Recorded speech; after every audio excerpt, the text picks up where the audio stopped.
Insurance fraud in the UK is reaching epidemic levels, and it's costing us billions of pounds a year. Deliberate crashes, bogus personal injury claims, even fake deaths.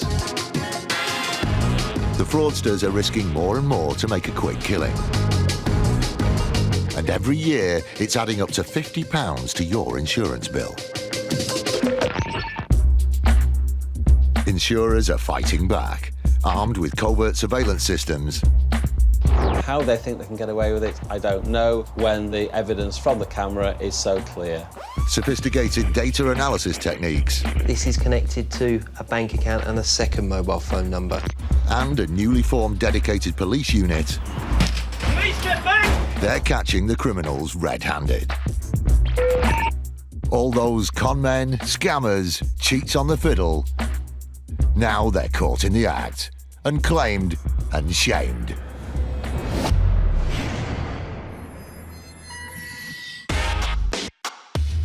Today, a fire investigation team searches for clues amongst the ashes. Mr. Ross's factory was totally destroyed. The Met Police execute a raid on a small business. And insurance fraud enters the art world. 25% of my cases will have some insurance fraud element to it.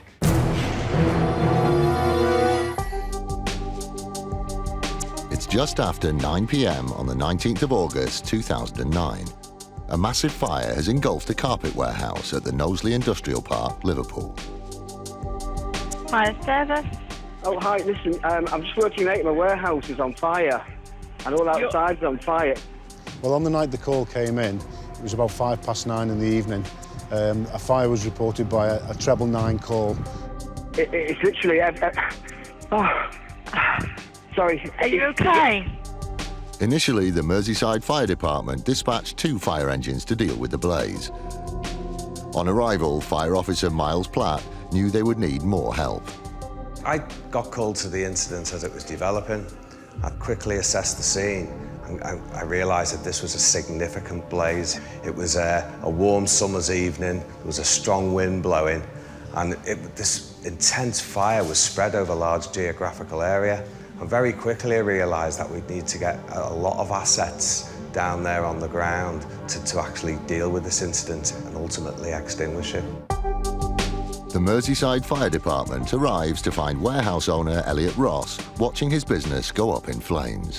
There was a wide impact, so this significant blaze, there was real fear of that spread into the adjacent properties, and the amount of water and resources that we got over a fairly long period of time actually to contain that blaze.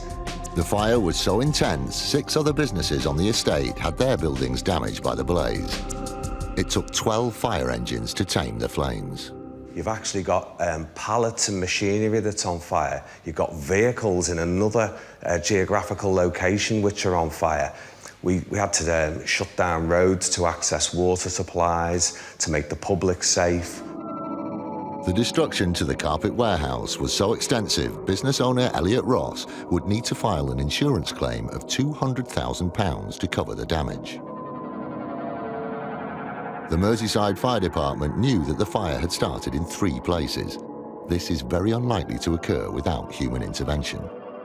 Someone had deliberately tried to destroy Mr. Elliot's warehouse. It's a massive operation, and this was a large protracted incident as a result of somebody's setting fire deliberately. It had become an arson investigation. The case was handed to a brand new team named Flair. Set up in June 2009, Flair is a joint police and fire brigade unit tasked with investigating cases of commercial arson. The team investigating this arson was headed up by Fire Marshal Mark Schuler and DC Karen Nixon. Mark and I attended the fire the following morning. There was still a lot of fire appliances there tending the fire. There was a huge damage. A number of businesses were affected. One was partly destroyed. Mr. Ross's factory was totally destroyed. So it was a scene of devastation, really. The Flair unit discovered the fire had been started by 3 disposable barbecues. These barbecues became the starting point for their investigation. There were 2 of those placed in the pallet yard, which was the adjoining business. and then there was one left on the windowsill of Mr. Ross's warehouse. 2 of the barbecues had been destroyed by the fire, but the one left on the windowsill was only half burnt. This barbecue became crucial to the investigation. Now that barbecue had been stacked with a number of items which were extremely significant and of great value to our investigation, and they included a whole toilet roll, a couple of newspapers, and a piece of cardboard which subsequently was found to be the wrapping of a pair of gloves. We were able to take those very small fragments and be able to backtrack them and source where they'd come from. The half-burnt toilet roll from the barbecue was sent to a forensic team. Its composition was compared against 44 other types of toilet roll. The results were very interesting. The burnt toilet paper exactly matched rolls stored at the warehouse.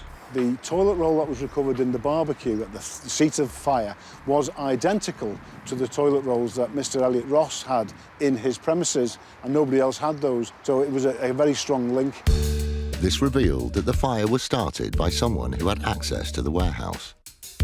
Warehouse owner Elliot Ross was now on the shortlist of suspects. To narrow the list, Flair turned its attention to another item in the half-burnt barbecue. Amongst the disposable barbecue at that location, there was a small fragment of cardboard. We found out that that was actually part of a packaging for a protective glove. The card had come from a box of latex gloves. Crucially, the piece of card had a web address on it, that of the manufacturer. The Flair unit contacted the glove makers.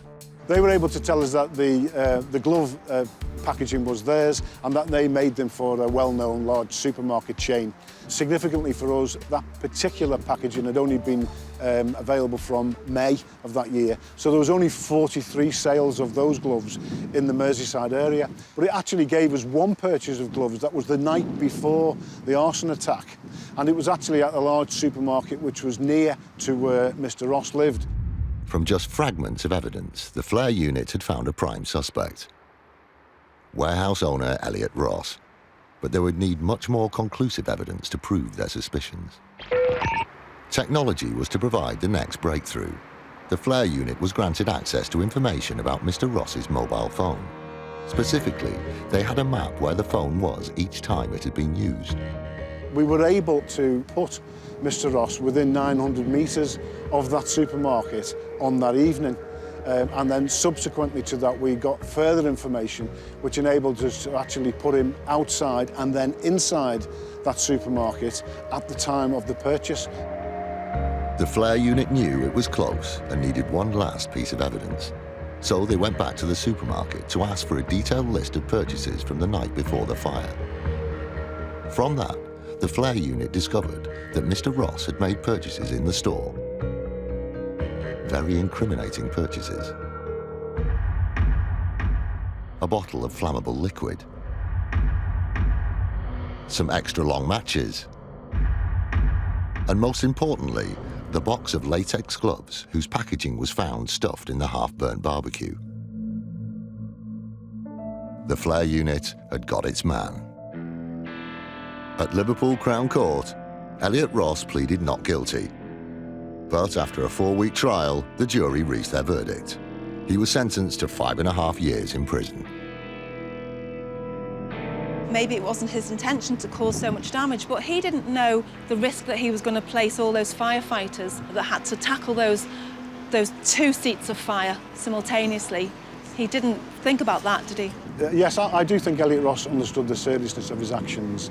I believe that he planned the fire carefully and that he set it with a view to causing considerable damage in his property so that he could make a fraudulent claim and defraud the insurance company. And I do believe he knew what he was doing when he did it. The Met Police move in on a suspected fraud gang. And a bus company faces a whiplash claim. It looks as though the UK public have got the weakest necks in Europe. If you were involved in a road traffic accident, you might be approached by an accident management company. An honest accident management company will help to process your insurance forms, provide a hire car whilst yours is being fixed, and help with any claims for personal injury you may have suffered. However, the last 10 years have seen a dramatic rise in fraudulent accident management companies. Not just helping, but encouraging people to make fraudulent claims. The rise of these rogue businesses isn't being left unchecked. This is the home of the Met Traffic Unit. Set up in 2009, this specialist department is committed to reducing the number of traffic-related deaths, injuries and crimes on London's roads. My team will use every method available in order to catch them. Overt tactics, covert tactics, the helicopter, any tactic that we can think of, we will use to catch these people. One of their missions is to eradicate fraudulent accident management companies.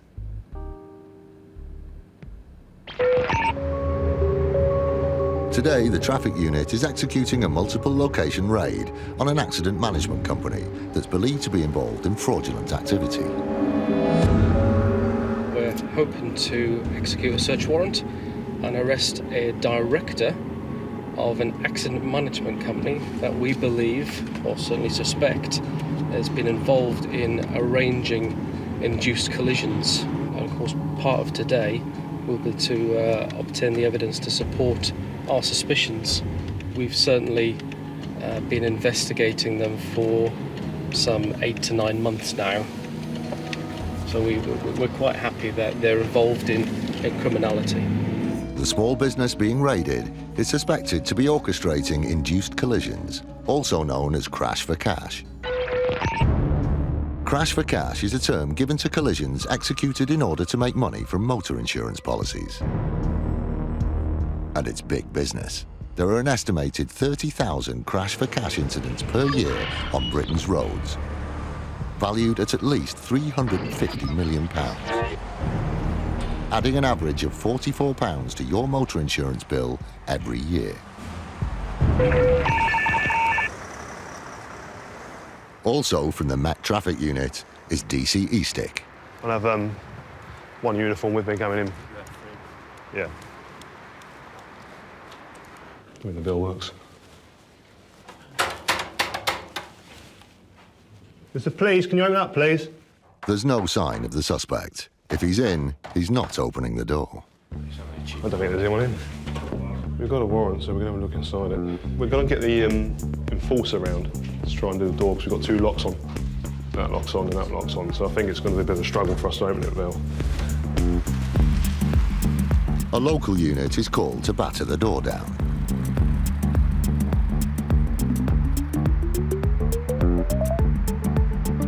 If you want to hand it to this chap here, you're going to do the biz first.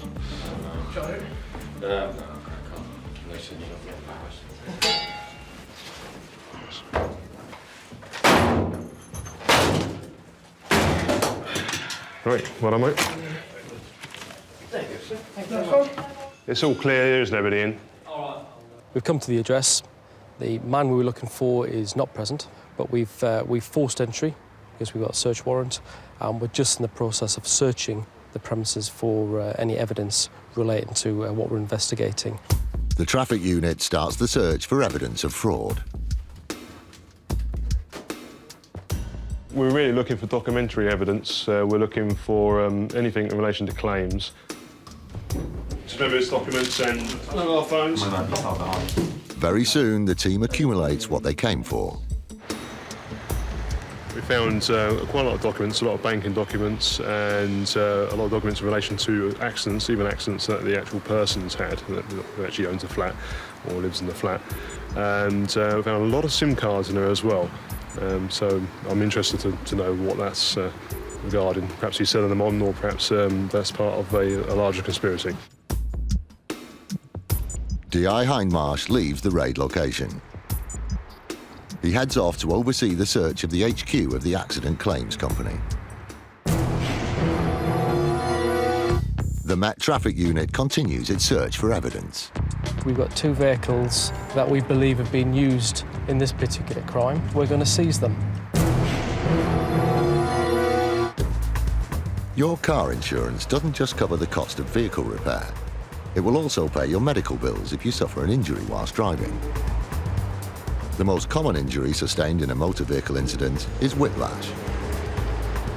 The most common form of whiplash injury that I see in my surgery results from a rear shunt car accident where the head gets forcibly thrown backwards and then forwards. That causes the muscles and the ligaments about the neck and the shoulder to stretch more than normal, and that causes pain and inflammation. Despite improvements in car safety features, in the UK, whiplash claims are at an all-time high. Around about 76% of all bodily injury claims that we receive are for whiplash claims. Insurers are paying out nearly £2 billion a year to the claimants. The cost to the NHS of treating whiplash has been estimated at £8 million a year. It looks as though the UK public have got the weakest necks in Europe. It's the 7th of February 2008, and the Route 9 bus is navigating the busy roads of Luton. Partway through its journey, it's obstructed by a badly parked car. The driver makes a mistake.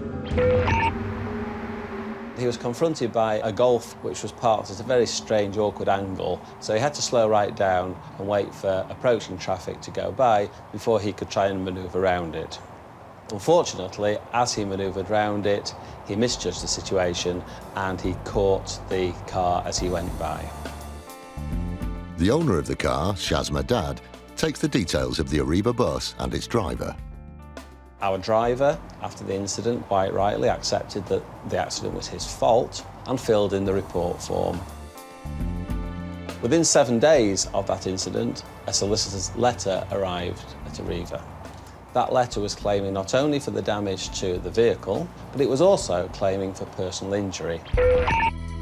Miss Dad reported that the incident had left her with whiplash and difficulty in sleeping.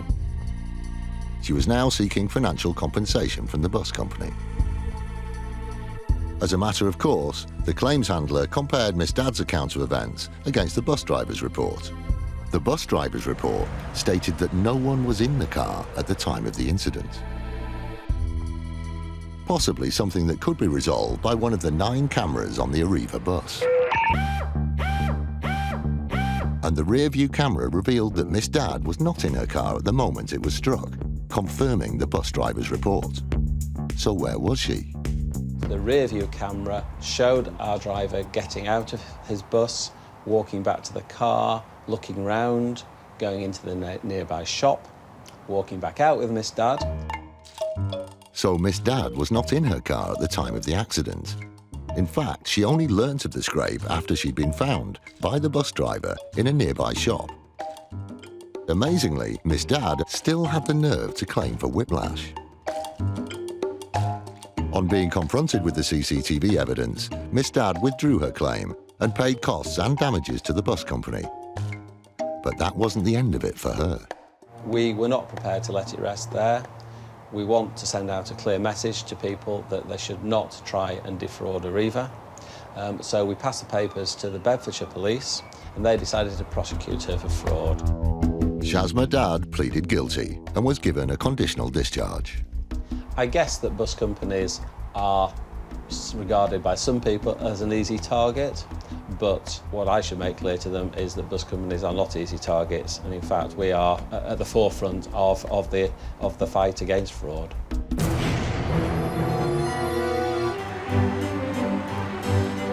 Insurance fraud isn't all about car crashes and phony neck injuries. Sometimes it targets the finer things in life.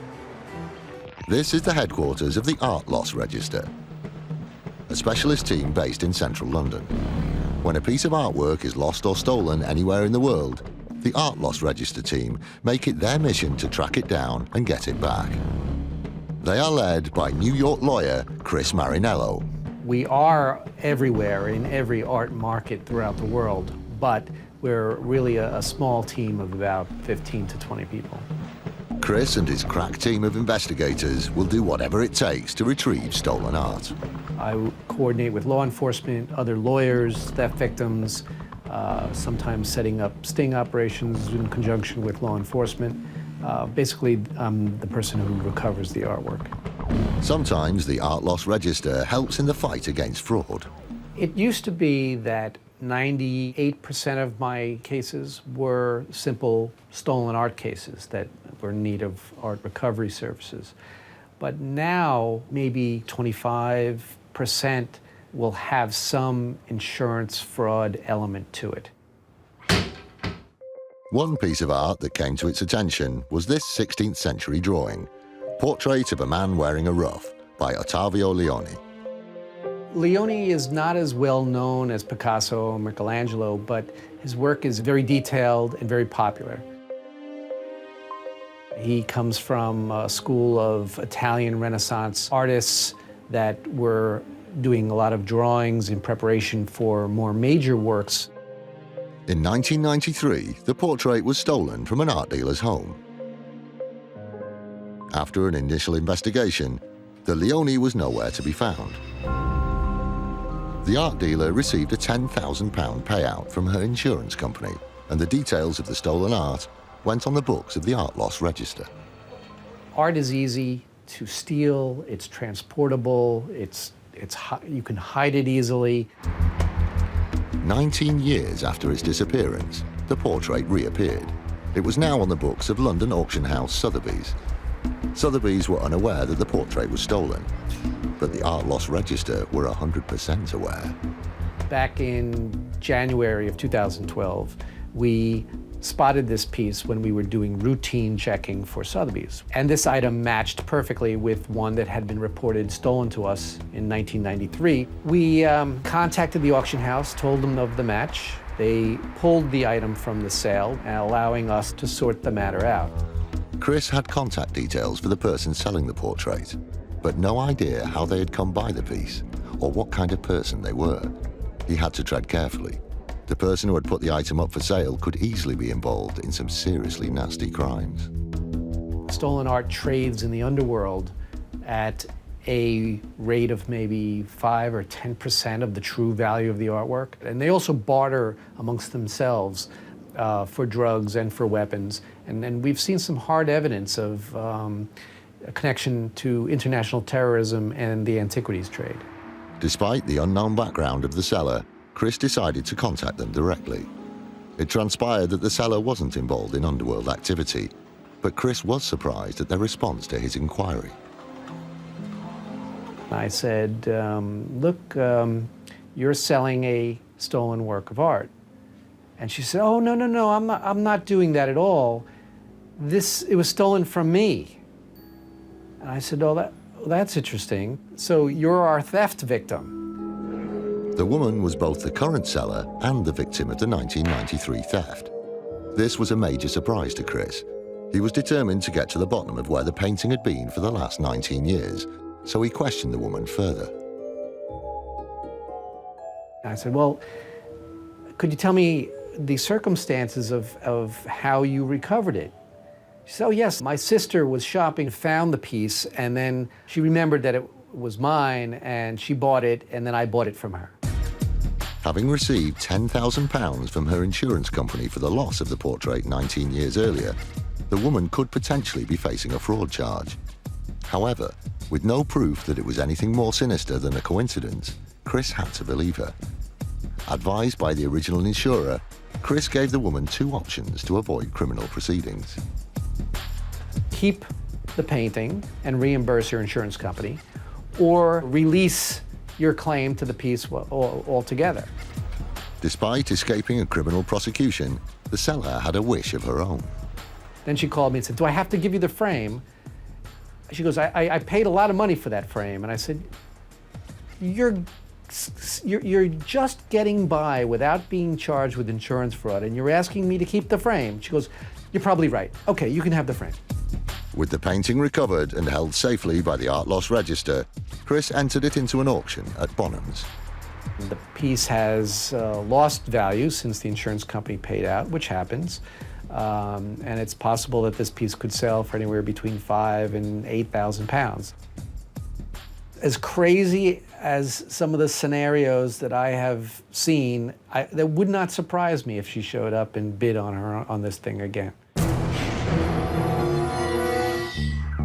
Mr. Police, can you open up, please?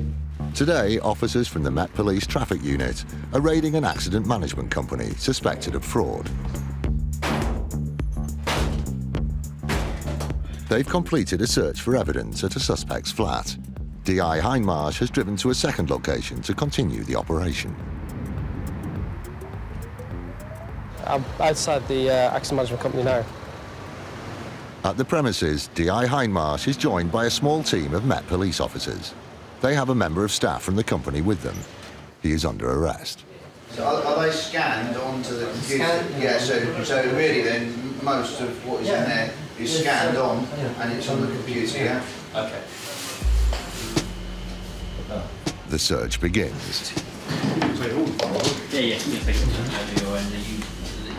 Nearly everything in the office is placed in evidence bags.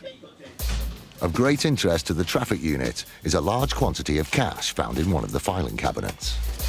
Basically, we're going to end up seizing the majority of this office. DI Hindmarsh leaves the officers to continue their search as he's needed back at the location of the raided flat.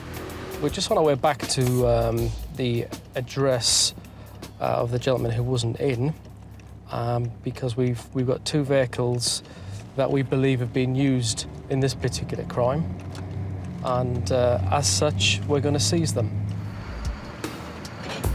As a result of the investigation into the accident claims company, 7 people have been arrested and charged with conspiracy to defraud. If found guilty, they could each face lengthy jail terms.